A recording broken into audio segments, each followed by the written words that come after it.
And we are talking to the United States, of course, but we don't do deals in a hurry. And we don't do deals with deadlines or with a gun on our head. But that's how deals are done these days. It's a deadline. I don't think so. Tariffs come in midnight on this date. Take it or leave it. India looks long term. India never takes decisions in a rush or on the pressure of the moment. And we've accepted if there's a tariff on us, there is a tariff on us. We're looking how to overcome that. We're looking at newer markets. We're looking at a stronger demand impetus within the Indian economy. So we have a very resilient structure, 1.4 billion people.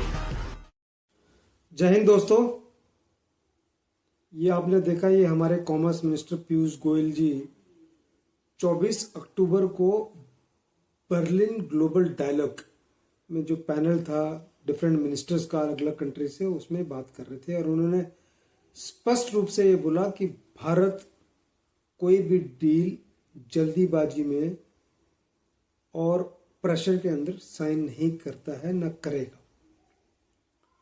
और अगर कोई सोचे कि gun point के ऊपर भारत से कोई सहमति कराई जा सकती है या कोई डील साइन कराई जा सकती है, तो पॉसिबल नहीं है। ये बहुत महत्वपूर्ण मुद्दा है।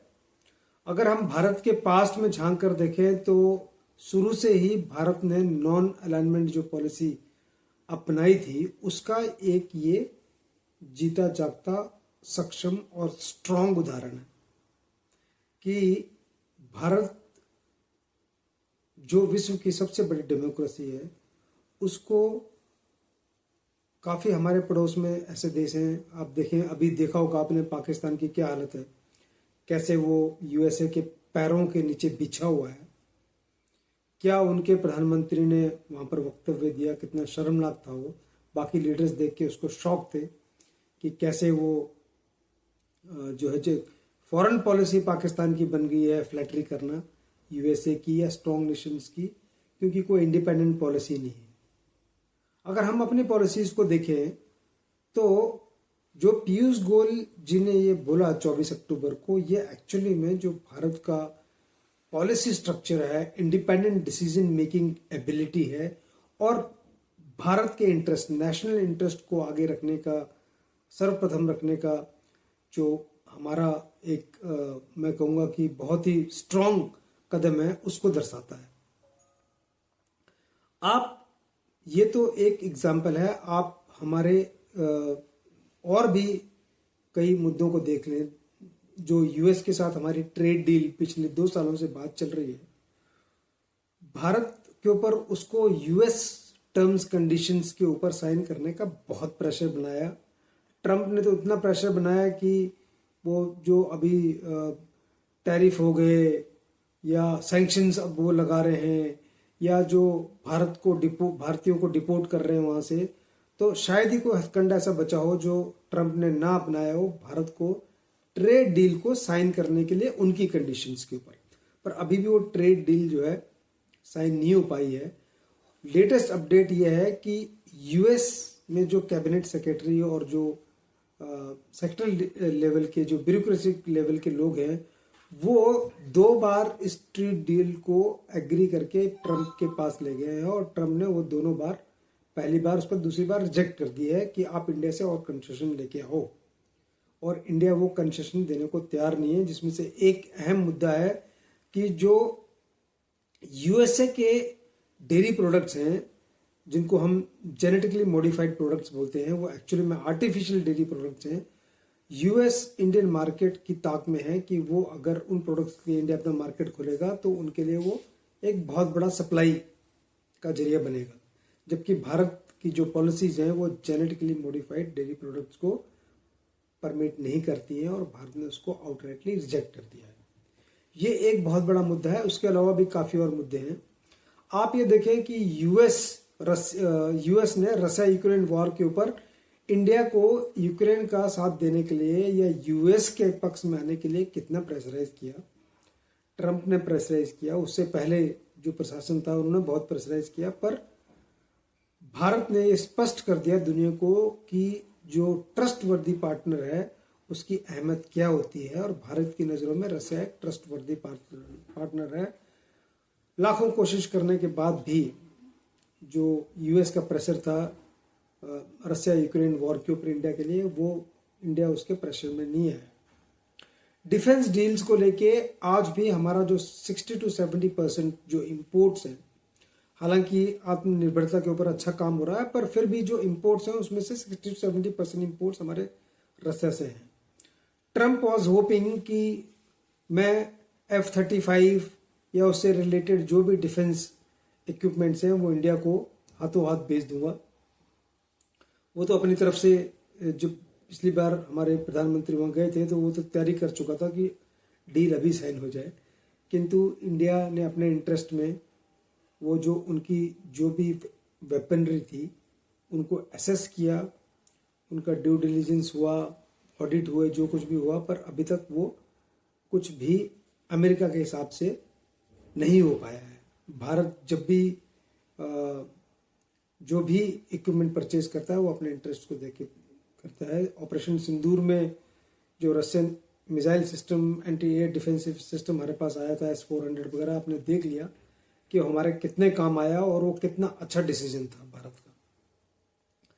ठीक है, यूएस हमारा एक पार्टनर है, वैसे यूएस कोशिश करता है बुली करने की इंडिया को, पर अभी तक वो कामयाब नहीं हो पाया है।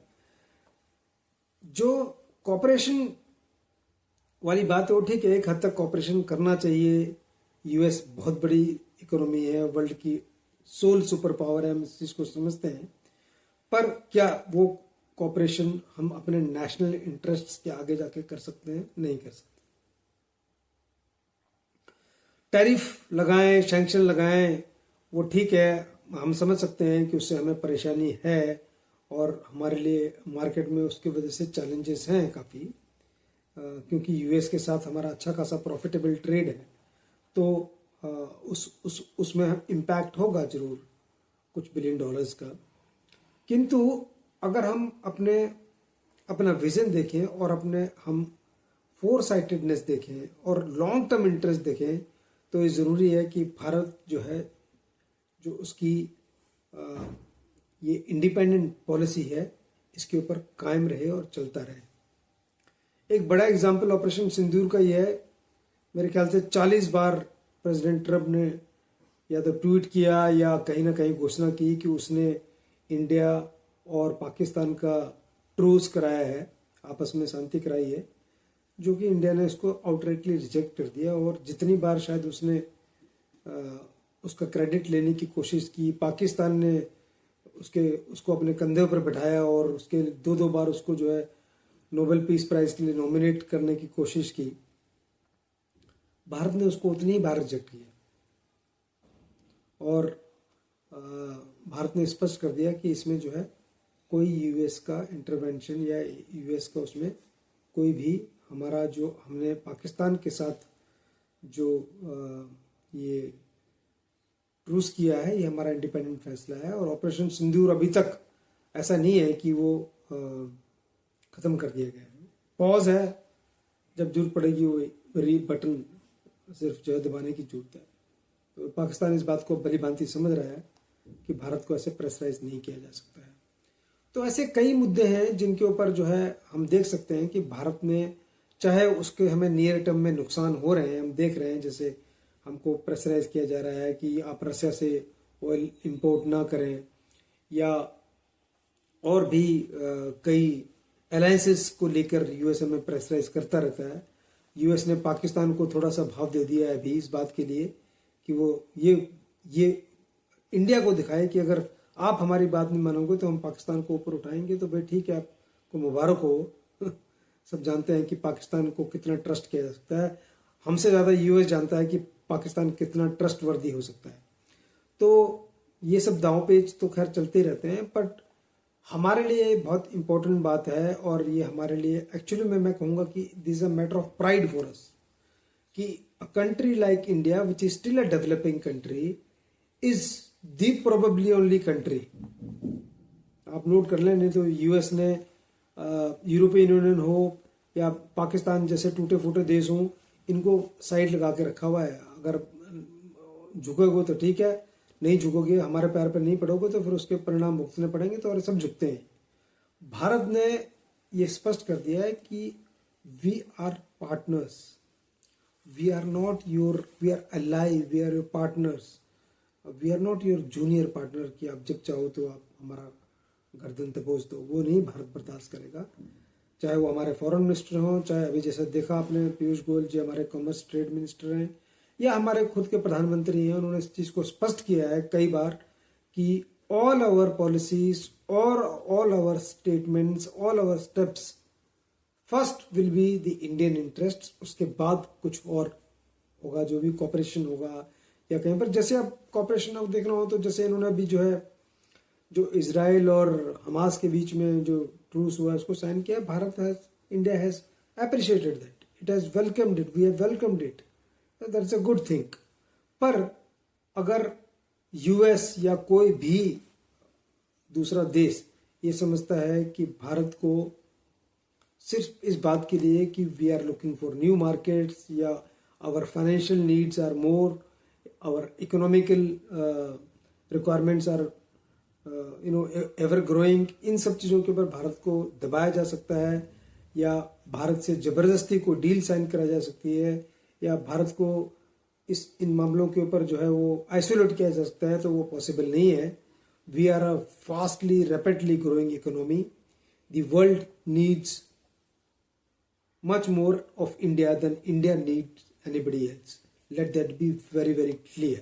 ये सबको बहुत बहुत क्लियर हो जाना चाहिए। हम भारतवासियों को जिनको थोड़ा बहुत शक है इन चीज़ों के ऊपर, जो सिर्फ प्रोपेगेंडा करते रहते हैं, उनको भी ये क्लियर हो जाना चाहिए कि इस प्रोपेगेंडा से कुछ होने वाला नहीं है।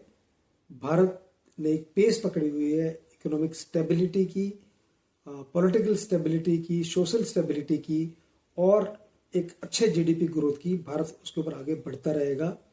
चैलेंजेस आते रहेंगे, चैलेंज आते रहेंगे। इसका मतलब ये नहीं है कि गन पॉइंट के ऊपर या प्रेशराइज करके हमसे कुछ भी करवाया जा सके, कोई भी पॉलिटिकल अलायंस में हमको जो है वो दबाया जा सके या कोई हमसे ट्रेड डील साइन करा जा सके, ये पॉसिबल नहीं है।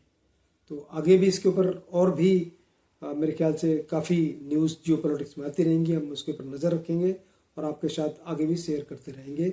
बहुत बहुत आभार, धन्यवाद, जय हिंद।